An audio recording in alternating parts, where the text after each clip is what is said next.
sahabat Omi, selamat malam. Kembali lagi di podcast Rumah Konsul nih dengan saya Anissa Indah Septiana, biasanya dipanggil Ica. Nah, aku di sini sebagai intern di Rumah Konsul. Kesibukan aku saat ini yaitu kuliah dan ikut beberapa kegiatan, termasuk salah satunya yaitu intern di Rumah Konsul ini. Nah, pada malam ini aku nggak sendirian loh teman-teman, karena di sini di sebelah aku ini sudah ada Kak Anin nih. Nah, boleh banget nih buat Kak Anin untuk memperkenalkan diri terlebih dahulu. Oke, halo teman-teman. Kenalin, aku Anissa Aninsari, dipanggil Anin. Saat ini posisiku sama kayak Ica sebagai anggota magang di Rumah Konsul. Oke, aku sama Ica di sini bakal bincang santai dengan topik yang lagi hangat-hangatnya nih pastinya. Coba Ca, jelasin maksud judul podcast kali ini. Tempat pelarian yang salah. Ini gimana sih maksudnya? Biar semua sahabat Omi yang dengerin podcast ini bisa paham nih. Oke, Kak Anin, maksud dari tempat pelarian yang salah ini itu tuh sebenarnya merujuk kepada penggunaan narkoba oleh masyarakat Indonesia sendiri. Dan belakangan ini kasusnya tuh semakin marak terjadi juga. Nah, kayaknya dari tahun ke tahun ini tuh selalu kita temui di beberapa media pemberitahuan kasus tentang penyalahgunaan narkoba ini ya, Kak. Betul banget, Ca. Nih, menurut data yang dilansir dari BNN atau Badan Narkotika Nasional, pengguna narkoba di Indonesia sendiri mencapai 3,6 juta orang di tahun 2019. Dan angkanya terus mengalami peningkatan dari tahun-tahun sebelumnya. Terus, dari 3,6 juta pengguna ini, 70% diantaranya adalah masyarakat dalam usia-usia produktif, sekitar 16 sampai 65 tahun. Wah, sangat mengerikan ya Kak Anin. Berarti usia-usia kita saat ini loh, kalau diri kita sendiri ini gak punya tameng untuk menangkal hal-hal negatif tersebut, pasti gampang banget tuh kita bisa terpengaruh dan terjerumus juga untuk pakai benda haram tersebut. Yap, tepat sekali, Ca. Jadi emang pinter-pinter diri sendiri buat ngebatasin hal-hal negatif apa aja yang mau masuk ke diri kita pastinya. Nah, pemakaian narkotika dan obat-obatan ini juga semakin marak teman-teman di masa pandemi ini. Apalagi sekarang ini kita semua punya keterbatasan gerak untuk melakukan kegiatan di luar karena adanya pembatasan berskala sosial atau social distancing ya teman-teman. Pastinya ada rasa jenuh atau bosan juga yang kita rasakan.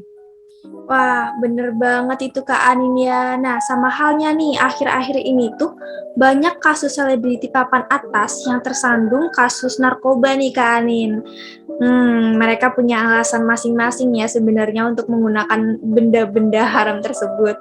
Nah, ada yang beralasan karena sepi job, untuk bisa tenang, terus agar staminanya itu tetap bagus atau terjaga karena mengingat tuntutan pekerjaan mereka itu yang nggak mudah, kayak mungkin jadwalnya yang terlalu padat gitu. Wow, iya Ca, di awal tahun ini aja udah ada beberapa artis yang tertangkap oleh pihak kepolisian. Di balik motif atau alasan tadi, pastinya ada juga faktor-faktor lain yang membuat seseorang itu pakai narkoba, seperti ketidakmampuan seseorang dalam menghadapi masalah. Jadi, karena mereka tidak bisa mencari penyelesaian masalah saat itu juga, muncullah ide-ide untuk mencari sesuatu yang dapat memuaskan diri mereka. Wah, benar banget tuh Kak Anin. Terus juga mungkin kurangnya dukungan sosial yang mereka dapetin nih. Ya kayak karena ketidakmampuan menghadapi masalah tadi atau adanya konflik yang sedang terjadi tuh, sehingga mereka mencari penyelesaiannya atau pelampiasannya itu dengan menggunakan narkoba ya Kak Anin ya. Betul banget. Jadi emang sih adanya dukungan sosial atau social support yang biasa kita kenal dalam istilah psikologinya itu sangat penting dan berpengaruh pada diri seseorang. Karena mungkin orang yang mendapatkan dukungan sosial tadi jadi lebih ngerasa ada yang memperhatikan nih dari lingkungan sekitarnya.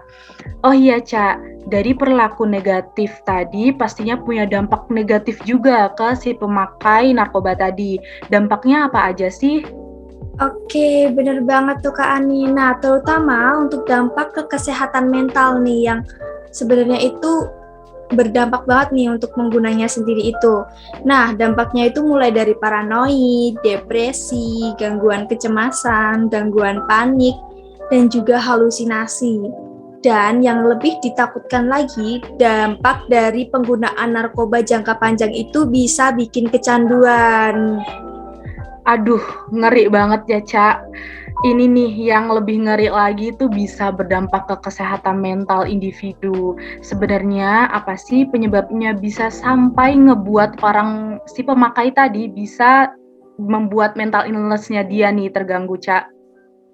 Nah, benar banget itu Kak Anin. Hal ini itu disebabkan oleh kandungan pada narkoba yang dapat memicu gangguan pada otak, baik dalam sistem saraf maupun sistem fungsi otak.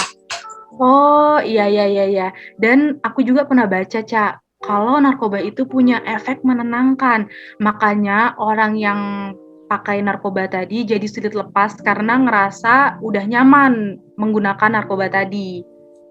Oke, jadi nih buat teman-teman yang mendengarkan podcast ini nih, sebelum kita melangkah pada sesuatu yang udah jelas itu tuh negatif dan buruk, kita tuh bisa melakukan beberapa cara saat kamu tuh sedang dihadapi dengan sebuah masalah atau konflik yang menurutmu itu besar atau kamu sedang ngerasa jenuh. Nah, cara pertama untuk menghadapi hal tersebut tuh apa nih Kak Anin?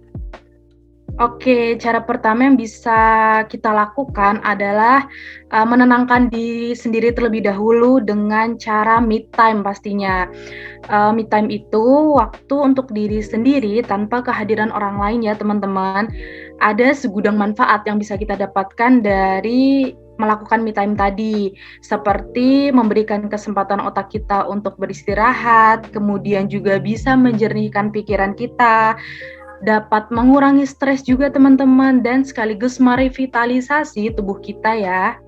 Wah, bener banget tuh, Kanin. Jadi, kalau untuk me time nih, yang udah pernah aku lakuin tuh, kayak melakukan beberapa kegiatan favorit aku nih, seperti baca buku, nonton drakor sambil makan topoki, dengerin musik, pergi sendirian keliling kota, atau sesi memanjakan diri sendiri dengan hal positif yang lainnya.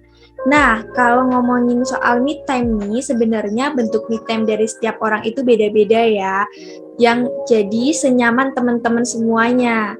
Dan saat itu juga, aku punya kesempatan untuk berpikir lebih mendalam, jadi bisa memecahkan masalah yang aku punya dengan efektif. Nah, teman-teman, jadi terbuktikan manfaat me time sendiri untuk diri kita karena udah dibuktikan langsung nih sama Ica ya, teman-teman. Iya bener banget itu Kak Anin. Nah, terus untuk cara selanjutnya apa nih Kak Anin kalau boleh tahu? Untuk cara selanjutnya, kita bisa melakukan konsultasi dengan psikolog terkait permasalahan yang sedang kita alami. Karena pastinya cerita ataupun permasalahan yang sudah kita ceritakan ke psikolog tadi akan dijaga kerahasiaannya sesuai dengan kode etik profesi psikolog. Nah, bener. Jadi jangan khawatir ya teman-teman. Nah, bener banget itu ya, Kak Anin ya. Nah, jadi jangan pernah ragu atau takut ya teman-teman untuk ke psikolog karena saat dirasa kamu sudah membutuhkannya. Nah, kalau kalian masih bingung untuk cari psikolog yang handal dan terpercaya, bisa banget loh datang ke Rumah Konsul karena Rumah Konsul telah memiliki psikolog yang handal dan terpercaya. Untuk info selanjutnya, teman-teman bisa cek di Instagram Rumah Konsul dengan username Instagram @rumahkonsul_id. Iya teman-teman, bener banget. Malah kita itu harus lebih aware sama diri dan kesehatan mental kita juga pastinya. Dan jangan lupa dicek ya teman-teman untuk Instagram Rumah Konsul. Nah, iya bener banget itu teman-teman. Jadi inti dari podcast kita malam ini yaitu untuk teman-teman di luar sana atau sahabat Omi yang mungkin punya masalah rumit, punya tanggungan beban hidup yang berat atau ngerasa jenuh dan bosan dengan situasi hidup yang gini-gini aja. Jangan pakai narkoba, karena narkoba itu bukanlah satu-satunya cara untuk menyelesaikan sebuah masalah. Bahkan dampak negatifnya itu juga nggak main-main buat kedepannya. Yaps, benar banget. Jadi kesimpulannya narkoba adalah tempat pelarian yang salah kalau kamu hanya beralasan untuk menyelesaikan masalah yang kamu alami. Ada berbagai hal positif yang bisa kamu coba saat kamu ngerasa mungkin dunia sedang tidak berpihak kepadamu, seperti melakukan me time atau berkonsultasi nih dengan psikolog seperti yang udah aku jelasin sebelumnya. Oke, baik sahabat Omi. Terima kasih nih sebelumnya telah mendengarkan podcast kita kali ini. Dan terima kasih juga nih untuk Kak Anin yang telah menemani aku di bincang podcast kali ini. Dan semoga pembahasan kali ini bisa memberikan manfaat untuk kita semua ya. Sama-sama Ica, dan terima kasih kembali Ica udah mau berbincang-bincang juga dengan aku pastinya. Oke teman-teman, kami berdua pamit undur diri dan selamat malam. Malam semuanya.